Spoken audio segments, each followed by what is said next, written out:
Hi, and welcome to The Curling Show, the podcast that brings you interviews with the sport's top athletes and the people who shape the game. And now, the podcast that brings you coffee mugs and t-shirts. Yes, The Curling Show store is now open, and you can find it by visiting thecurlingshow.com and clicking on the link in the right-hand sidebar. Imagine just how great your morning coffee will taste when you drink it in an authentic Curling Show mug while you're wearing a certified Curling Show t-shirt. Okay, so it won't taste any better, but still consider visiting the store. That's enough about mugs and t-shirts. It's time for this edition, which features the first appearance on this podcast by Olympic gold medalist Brad Gushue. Brad Gushue, you have an Olympic gold medal, a street named after you, an honorary degree, and now an appearance on curling's top podcast. Try not to get too overwhelmed by this most recent honor. Thanks for having me. Hey, first of all, congratulations on the gold medal season of last year. I think your youth and your abilities served the sport well. Not that any serious athlete needs the inspiration, but let's get a handle on how an Olympic gold medal changes things for a curler. I think you have a book deal, right? Yeah, we have a book coming out. Actually, it's probably out now. There's a print about us. We've had streets named after us, a highway. Have you had any fans ask you to sign a body part? We've had a few of those. Do you have an agent with your number on speed dial? Actually, we do have an agent, but he's not on speed dial right now. As long as he has you on speed dial is all we really want. That's the most important thing. Continuing with post-Olympic life, I want to ask you quickly about one of those duties you've had, and that was your appearance on that horrid Fox News morning show down here in New York. I thought you and Guy Hemmings made the most of a really bad situation, but who tossed you under that bus anyways? Well, it was the Canadian Travel Commission that had set that up, and in their defense, it was we were told that the show wasn't going to go ahead because of all the stuff that was happening overseas. We were told that it was going to have to be rescheduled, and then with about 5 minutes left in the show, they came out and said, "You're on in 2 minutes," and we really had to scramble, and then they really tried to jam it in as little time as possible. And it looked like it, didn't it? Yeah, it was unfortunate, but it's good that curling got the exposure. It's just it would have been nice to do what was actually planned. Where like that wooden table and stuff really confused people. Is all I kept thinking about was people would think who hadn't seen the game down here would think it was played on a wooden table. Yeah, it was. It would have been nice just to talk about the game, but there are plans actually this winter to actually put ice down and actually have the curling. I think in Bryant Park. Oh, really? In New York, at Bryant Park? Yeah, that'll be good, and that'll give some good exposure to the game and let people around New York and around the whole United States know a little bit more about the game. Yeah, that'd be great. I guess Fox News, they've never been famous for researching stories in advance anyway, so that's about as good as it gets with them. Hey, let's go back to the trials for a moment. And going into the Canadian Olympic trials, your team was a definite dark horse. Not many people picked you to win. I wouldn't say actually a dark horse. That's probably a little stronger, but not maybe in that top three group. And we all know Jeff Stoughton was famously blunt in his assessment of your chances. Did all those opinions serve as motivation for your team? Yeah, they did actually. I have no problem with what Jeff said. That he spoke his opinion, and I think a lot of people had that opinion. It's just he was brave enough to voice it, and really I had no problem with it. But it did serve as motivation, and we wanted to prove those people wrong, and we felt we had a chance. I agree with you. We weren't definitely in the top 3 or 4, but I believe we had a chance. And if we went out and played to our ability, I felt we could win. And I think we proved them wrong, and it definitely was motivation for us. It's interesting. Jeff was on. He said, I don't think anybody there didn't want to win. So it wasn't like anybody was thinking, oh, no, Jeff Stoughton said we can't win, so now let's really try to win this thing. And I think everybody there was desperate to win that event. Yeah, and you know what? We probably didn't need any extra motivation. We were motivated enough. And those comments, in the game we played against Jeff in the round robin, we were definitely more intense and more into that game than any other game that week. And I think a lot of it had to do with those comments, but that doesn't mean that we curl better in that game because of that. And we curl well in all those games. And I think even if we weren't motivated by that comment, I think we still would have went out and played a good game. Whether we would have won, who knows? But I think we were motivated enough for sure.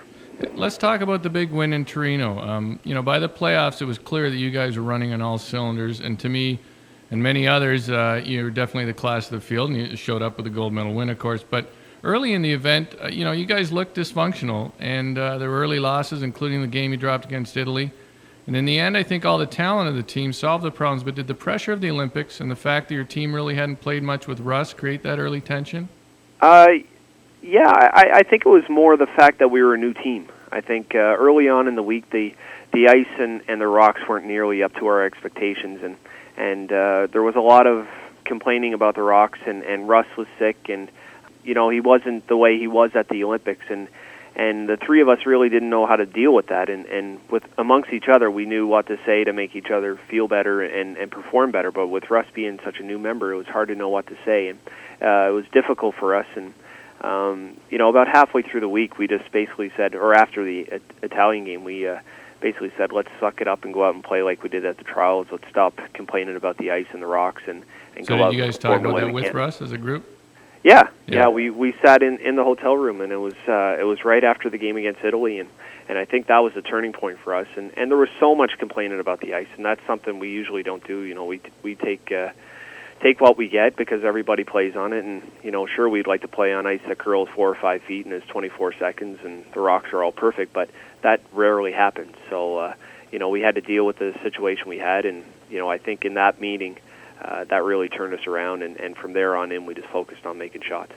You talk about Russ being sick, and I think one of the things that struck me during the last Olympics is the length of the event. It's so much longer than most big events. And you had Russ who was sick, and you had Jamie had some illness. The women's team had a lot of illness. Now you guys had Mike Adam as your alternate, which I think made sense to me because you guys had let's say 3 guys who could throw skip rocks if they needed to. But I don't think the Canadian women's team was as lucky in that end. Do you think teams have put enough thought into their alternates at the Olympics? Not at all. I think even at the Briars, people just take. It's been a long tradition to take one of your buddies to carry the broom bag and party in the briar patch, and I think you're doing your team a disservice by doing that. And you have to be prepared for any situation, and it rarely happens when the fifth has to come in, but if it does happen, you have to be prepared. And we gave a lot of thought to it, and the fact that Russ was on the team, we could have had Mark skip the game, or we could have had Russ skip the game, and either one of those could have played third as well. And right. We had Mike and Jamie there to play front end. So no matter what happened or who got hurt or who got sick, I felt we were prepared, and that's a comforting feeling, knowing if something does happen, you're still going to put a pretty good lineup out there. Yeah, I think there's too many teams, like you say, don't think that much about it. And I mean, the Canadian women would have been in big trouble if Shannon had been ill, and I would even think the U.S. men and U.S. women. And I don't mean to demean their choices either. I just mean I think a fifth at that level of event, you probably want someone who can come in and contribute a lot or even play better than someone who wasn't playing. Yeah, and that's one thing that I have a bit of a problem with. Like in curling, for some reason, it's frowned upon to throw your fifth in if one of the players on your team is struggling. But why have a person on the bench if they can go out and perform better than someone? And if they're really struggling with the ice or with a technical flaw, switch it up. That's what they're there for. And in any other sport, you have players on the bench that can come in at any point. And I really feel that probably will change. Yeah, I mean, I think the biggest challenge with curling is that most teams don't have coaches say like you guys had Toby who might make a call like that, but most teams are run a little more democratically, so it always becomes a question of who actually tells someone they're going to sit out.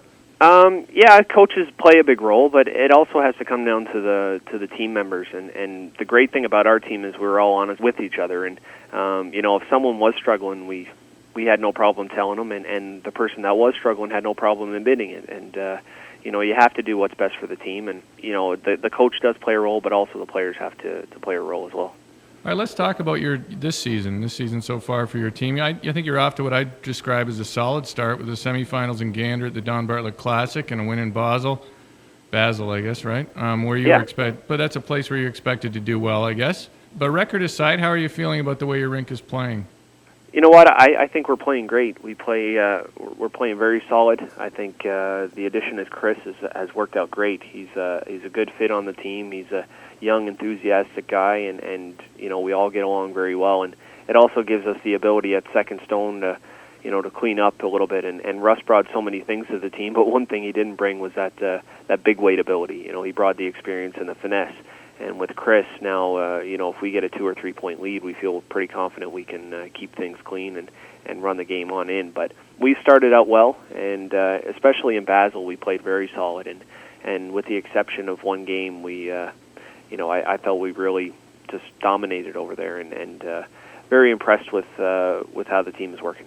Talking about Chris joining the team, I had Russ on the show last year before the games, and he talked about invites that you'd probably get post-Olympics. He said at the time that I'm in for whatever ride we're on. This season, it looks like that's mainly going to be just the Continental Cup, I guess. Has it been awkward to sort out how Russ would factor into plans this season? Not really. No, we, the Continental Cup was one thing we definitely wanted him to be a part of. He helped us earn that, and we're playing a little bit smaller schedule than what we played over the last number of years, and the fact that we have Chris coming in, we want to play as much as we can with Chris and get used to that because, for the next 4 years, he's going to be a part of the team and part of our run towards Vancouver. So we want to get used to that and get comfortable with that. And Russ understands that, and also he wants to play with his son and his team and get back to the Brier. And, the Continental Cup is one we'll play, and you never know, there might be something in the future, but for this year, that's probably the one that we're going to play. You talk about having a little bit lighter schedule. Your team has had really 2 events, and then you're sort of off until the Tim Hortons Invitational Classic in Brantford at the start of November. Then you do have a pretty intense month and a half, but after last season, are you trying to catch your breath just a bit? Yeah, definitely. We put our whole life on hold for a couple of years, really chasing this goal, and we're getting all have kind of new jobs and family situations, and there's a lot of different things happening in our lives that we want to get in control before the run towards 2010 really starts in the next year or two. And we're still playing a lot. We're playing 7 times before Christmas, and then we have another event in Scotland right after Christmas. So we're still playing a lot, but not nearly to the level we were playing the last 2 or 3 years when we were playing 11 events before Christmas. It's tough for you. I mean, you guys do have a little tougher travel itinerary too when you come from Newfoundland. Yeah, that is a disadvantage for us. We have to fly everywhere, and with the exception of Gander, it's a lot of travel, and that also takes a lot of time, and it's one thing I don't enjoy. I absolutely hate airports. I don't mind the flying, but I hate the airports. Hey, you're just 25 and you've won the biggest prize in curling, but apart from a runner-up finish at the 2005 Players' Championship, your record on the Asham World Curling Tour might not be what you'd like it to be. Do you feel you have something to prove on the tour this season? Not really. I think the goals of our team are different than a lot of teams. Like, we use the World Curling Tour events to help us, prep towards the Brier and the Olympics. And you know what? I'm not too concerned if we only win $20,000 or $30,000 as long as we do well in the Brier and in the Brier run. And also we want to do well in the slams. Like, that is where all the top teams play. But for us, it's those moments that we play for. We play for the chance to represent our province and our country. And over the next couple of years, one of our goals is to become more consistent and to have better results on the tour. But if it doesn't happen and we still win a Brier, we'll still be pretty happy. Hey, are you happy to be back skipping? I am, actually. I started to miss it last year. Midway through the Olympics? Yeah. I've been doing it for so long, and I feel so comfortable down there, and it's nice to get back at it. It's fun. I enjoy it, and looking forward to the rest of the year. Hey, finally, Brad, I was looking on teamgushue.com, and I see that you have a limited edition commemorative print. Interestingly enough, I just started to sell limited edition curling show coffee mugs, also highly prized. So I thought maybe we could trade one of my coffee mugs for one of your prints. Is that fair? We'll look into it. Okay. All right, we finished with the run back where I give you a topic and you give me your thoughts in 1 to 3 words. Okay. The new Canadian Olympic Trials qualification process. Why fix it if it's not broken? Chris Chalee's hair. Needs to be cut. That sounds like an edict. Sounds like you're laying that down. I don't know. I kind of like the idea of the mullet with Jamie's frosted tips. If he wants a long, it's fine, but we give him a hard time. Urinating in a cup with an Olympic official in the room. Did you have to do that? What's that? Did you have to pee in a cup at the Olympics? 3 times. 3 times with an official in the room. How was that? Awkward. 8 end games. Not fussy on it.